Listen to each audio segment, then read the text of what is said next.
Duncan Firth had designed buildings people crossed the city to photograph, and he came home every evening to a condominium so quiet he could hear the elevator settling between floors. At 47, his name meant something in Vancouver. The firm he had built from a rented basement office in Gastown now occupied 2 full floors on Burrard Street. Hotels, civic centers, a waterfront library that had won a National Architecture Award 2 years in a row. When he walked into a room, people adjusted their posture without realizing it.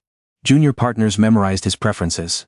Clients flew in from Montreal and Calgary just to sit across from him. None of that was what he thought about when the last light went off in the office, and the rain started against the windows. He thought about Mara. He thought about Kieran. He thought about the drive they had never finished. 4 years ago on a wet November highway outside of Hope, a transport truck drifting across the center line, and a life that had collapsed into itself like a building with no load-bearing walls. After that, work became architecture in a new sense. Not buildings, scaffolding, something to hold himself up from the inside while he pretended the outside was fine. That particular evening in November, Duncan left the office earlier than usual. His assistant had quietly cancelled his 6 o'clock without being asked. She had learned to read the specific silence that settled over him this time of year, the anniversary pressing against him like weather. He walked instead of calling his car. The rain had stopped. The air on Burrard was cold and smelled of wet leaves and the harbor, and he moved through the early dark without a destination, which was the only kind of walk he knew how to take anymore. He almost didn't see her. She was sitting on a low concrete bench near the side entrance of St. Marguerite's, one of the older care hospitals on the west side. A building Duncan had always noticed for its stubborn red brick dignity in a neighborhood that kept building upward around it. A woman in her late 70s, he guessed, small inside a wool coat that had gone thin at the elbows. She was not weeping. She was not calling out. She was simply watching the street with the careful patience of someone who has been waiting a long time and has run out of alternatives. Then she looked at him. The directness of it, the lack of apology, the steadiness, made him slow down. "Excuse me," she said. Her voice was precise, like someone who had once been very good at her job and had never quite stopped being that person. "I know this is a strange thing to ask." Duncan stopped. "My name is Eunice Strand." She said it the way people do when they want you to remember it. "I've been sitting out here for 2 hours. I've been waiting for the right person to walk by, I suppose." "What do you need?" he asked. Her hands, folded in her lap, tightened against each other. "I need someone to walk into the building with me and say they are my nephew. Just for a few minutes. Long enough for them to let me into my sister's room." Duncan stared at her. Around them the city moved on as it always did. A bus pulled away from the stop down the street. A young man in a parka cycled past without looking at either of them. Everything kept moving, indifferent to the particular gravity of that bench. "Why me?" he asked. She considered this seriously, as though she respected the question. "Because you stopped," she said. He did not have a good answer to that, so he said, "All right." The woman at the reception desk had the professional warmth of someone trained to be kind while also enforcing rules. She looked up when Duncan and Eunice came through the door. "Mrs. Strand," she said, "visiting hours for that wing ended at 5. Eunice's hand found Duncan's sleeve, not urgently, just the lightest touch, a reminder that she was there. "I'm here with my nephew," she said. Duncan felt the lie settle in his chest, heavier than expected. In his professional life he had signed documents, authorized changes, made decisions affecting thousands of square feet of space. He had never been good at small deceptions, but he looked at the receptionist and said, "We won't be long." She asked for his name. He gave his first name only. She wrote it down, printed visitor tags and waved them through. Eunice didn't say thank you out loud, but the set of her shoulders changed, just slightly, just enough. The ward was quieter than the lobby. The lights had been dimmed for the evening, and the smell was the same combination Duncan always associated with places like this. Clean, careful, and underlaid with something that had nothing to do with cleanliness. The smell of time, he thought, of days that moved slowly, and were not always distinguishable from each other. Eunice walked ahead of him with small, deliberate steps. She stopped outside a door left ajar, and through the gap Duncan could see a figure in a bed near the window, white hair very still, hands loose on the blanket. "Bette," Eunice said softly. The figure stirred. Then, like a lamp being switched on in a dark house, her face turned and she was awake, and she was looking at her sister with the full, unguarded relief of a child who has been afraid in the dark. "I thought you'd gone," Bette Strand said. "I was just outside." Eunice crossed to the bed and took both her hands. "I'm here now." Bette's eyes moved past her to Duncan, standing in the doorway. She studied him with the careful attention of someone who trusted faces more than words. "Who is he?" she asked.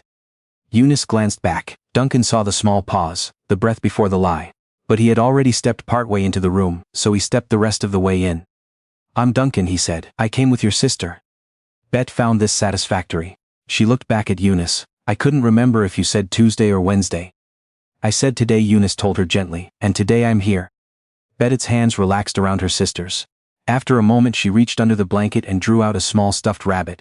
Faded brown, the left ear slightly shorter than the right. The seam at the neck stitched in a different color thread, as though repaired many times over many years. She held it against her chest and leaned back. "Tell me something," she said. Eunice sat on the edge of the bed. "Do you remember the drive to Banff? Summer you were 22. Bette's brow furrowed with effort, then something moved across her face. "I sang the wrong words." "Every song," Eunice said. "The whole way through the mountains." "I knew the right words." "You absolutely did not." A thin laugh, brief, real, entirely her own. Then it faded and Bette's gaze drifted toward the window where the city lights blurred through the glass. Her fingers moved over the rabbit's worn fur. Duncan stood near the wall and felt like a man who had walked into the wrong room, and found it was exactly where he was supposed to be. A woman in a gray cardigan appeared in the doorway. She introduced herself as Sandra Weir, the ward's care coordinator, measured, composed, the kind of person whose entire professional life was spent delivering difficult news as gently as possible and absorbing the grief that came back at her. "Mrs. Strand," she said, "could I speak with you for a moment?" Eunice's hand tightened around Bette's. Bette noticed immediately. "You're not leaving," she said. "Just to the hallway," Eunice said. "I'll be right back." "You always say that." "And I always come back." Eunice squeezed her hand once and stood. In the hallway Duncan positioned himself close enough to hear. He could not have said exactly why. Something about the careful control in Eunice's expression. The face of a person who has received bad news before and knows how to absorb it but is terrified to receive it again. Sandra Weir spoke quietly.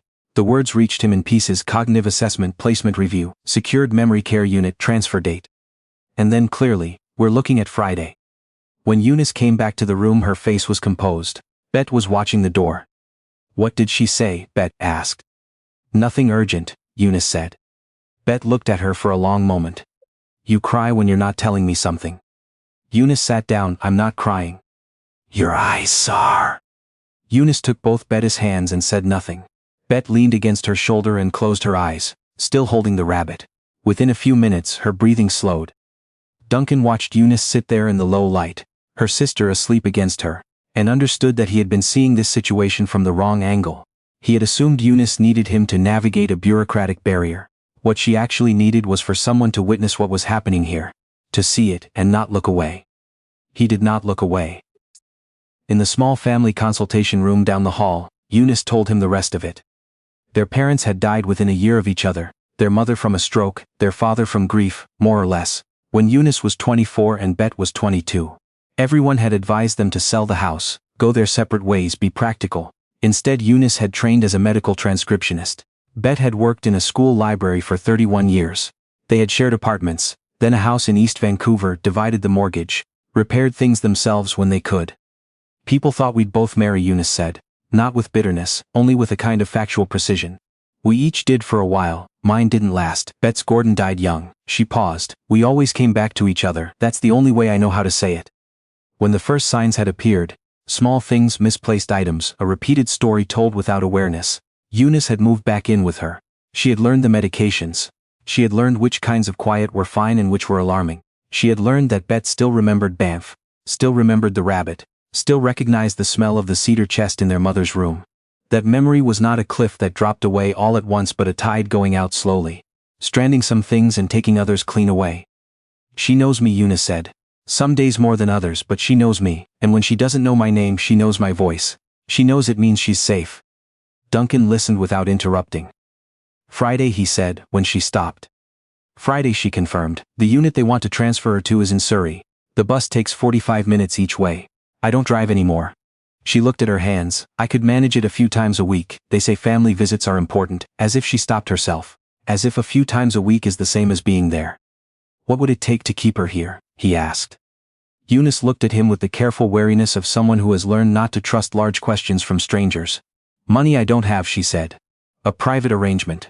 A care plan the ward would accept. Someone in my corner who understands how these decisions get made." Duncan was quiet for a moment. He was thinking about the highway outside of Hope. He was thinking about every building he had raised since then. All the glass and steel and carefully managed space.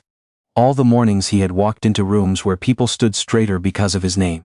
He was thinking about the specific texture of the silence that greeted him on the other side of all of it. He was thinking about Bette asking, "You always say that," as though it were both a complaint and an article of faith. "I should tell you something," he said. "I'm not your nephew." Eunice looked at him steadily. "I know that."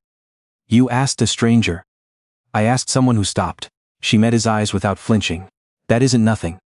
He came back the next morning with a folder. He had called one of the province's best elder care lawyers from his car on the way home. A woman named Yvonne who owed him nothing but answered on the second ring. He had reached his own physician and asked for a referral to a geriatric neurologist, who understood the research on relational anchors in dementia care. Not just the clinical metrics but the human architecture, of how some people kept other people's worlds from falling apart. He had called the administrative director of St. Marguerite's, not to apply pressure, but to ask one question he had been turning over since this night before. Who actually makes these decisions, and what evidence would change them? Eunice was already there when he arrived, still wearing her coat, sitting in the chair she had occupied most of the night. Bette was awake, the rabbit in her lap watching the window. "You came back," Bette said when he stepped in. "I said I would." Bette studied him with her careful, unhurried attention. "Eunice says you're the one who stayed." He looked at Eunice, who was looking at her hands. "I'm trying," he said. Bette seemed to find that acceptable. She patted the chair beside her bed. He sat. She placed the rabbit back in her own lap, apparently satisfied by the arrangement. "Our mother made it," she said, smoothing the worn ear. "She stayed up 3 nights because she knew I was afraid of the dark." "It's been well looked after," Duncan said. "Eunice fixes the seam when it comes loose." Bette looked at it. "She always fixes things." The meeting with Sandra Ware took place at 10 o'clock in a conference room overlooking a parking structure. Yvonne attended by phone. Dr. Alan Kopp, a geriatric neurologist with silver hair and 30 years of watching families lose people 1 degree at a time, had driven in early and sat at the table in person, which Duncan knew would matter. Sandra had brought 2 members of the care committee. They were not unkind people. He could see that clearly. They were people who lived inside systems, who measured risk and staffing ratios and liability, and who had learned to carry difficult decisions by spreading the weight across policy rather than holding it personally. He did not resent them for it. He understood it better than they probably knew. But he also understood something they hadn't yet, that the thing they were optimizing for, Bette's safety, was inseparable from the thing they were about to remove. Dr. Kopp spoke for 11 minutes. He had observed Bette with Eunice that morning for 90 minutes.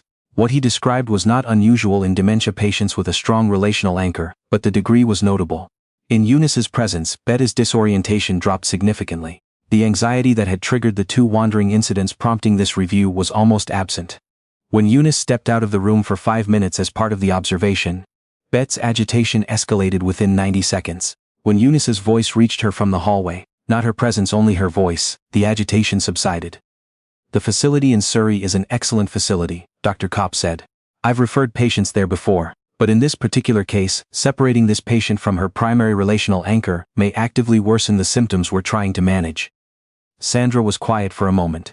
"We don't have the staffing to provide one-on-one supervision." "That's not what I'm proposing," Duncan said. They looked at him. "A private care aide, rotating 12-hour shifts, a revised care plan built around Mrs. Strand's visiting hours. I'll fund it." He said it evenly, without drama. "This isn't a negotiation about whether it's affordable. I'm asking whether the hospital will accept the plan." Eunice, sitting beside him, made a small sound, not quite a word. Duncan kept his eyes on Sandra Ware. She looked at Dr. Kopp, then at the phone where Yvonne waited, then back at Duncan. "I'll need to bring this to the full committee," she said. "But I can hold the transfer until that review is complete." Eunice's hand beneath the table was trembling. "How long?" Duncan asked. "A week," Sandra said. "Maybe 10 days. It was not a victory. It was not an ending. But it was a door that had been closing, and now it was open, and that was enough to work with."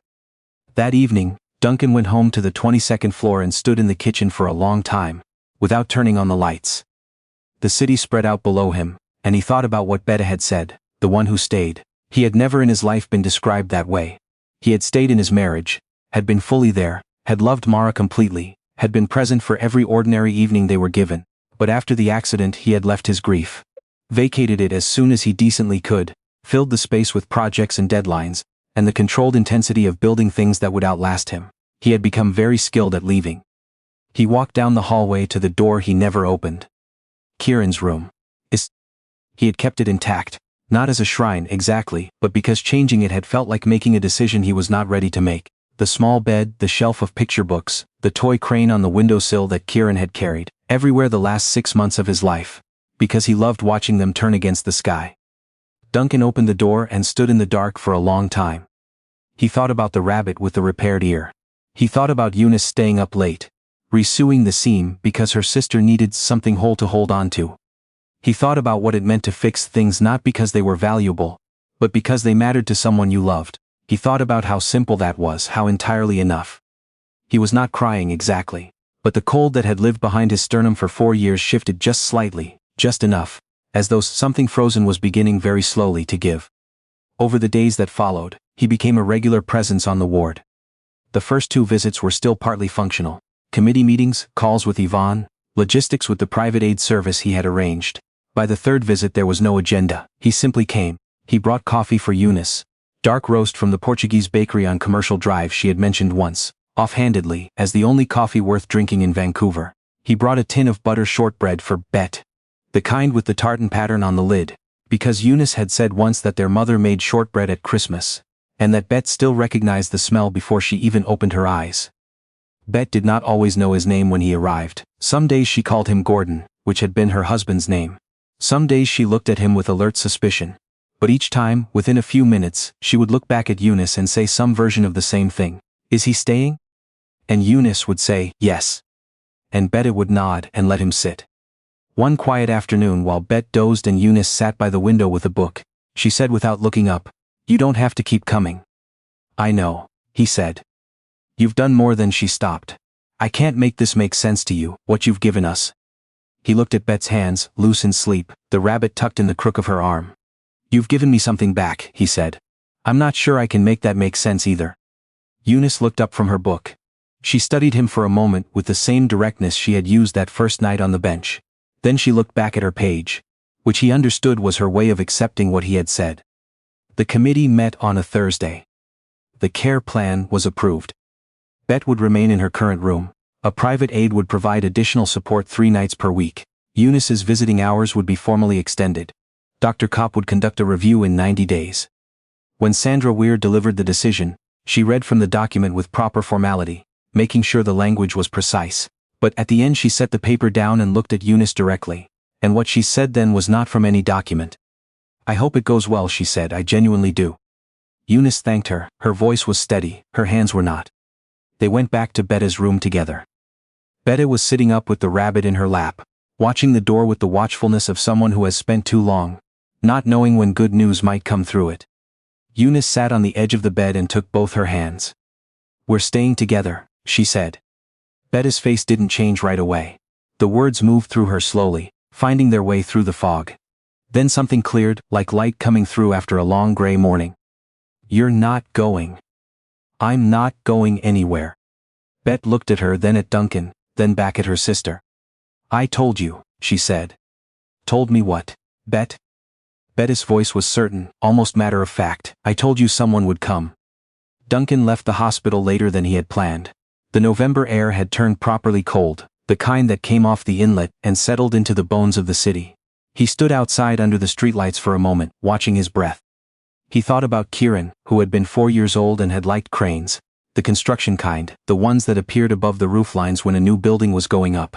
Duncan used to lift him up so he could see them better. He thought about how simple that was, how entirely enough. He had believed for 4 years that the honest thing was to accept that love had a limited run. That you got what you got, and then you built walls around what remained, and that was what survival looked like. He understood now that it was also slowly, another way of disappearing.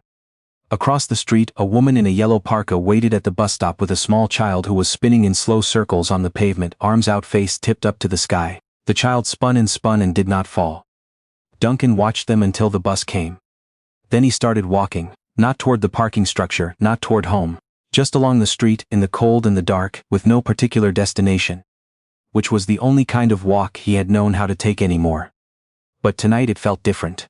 Tonight it felt like the start of something he did not yet have a name for. Something smaller and more durable than happiness. Something closer to the feeling of a door being opened after a long time. of cold air moving through a room that has been still too long. He had told Bette he would come back. And he meant it.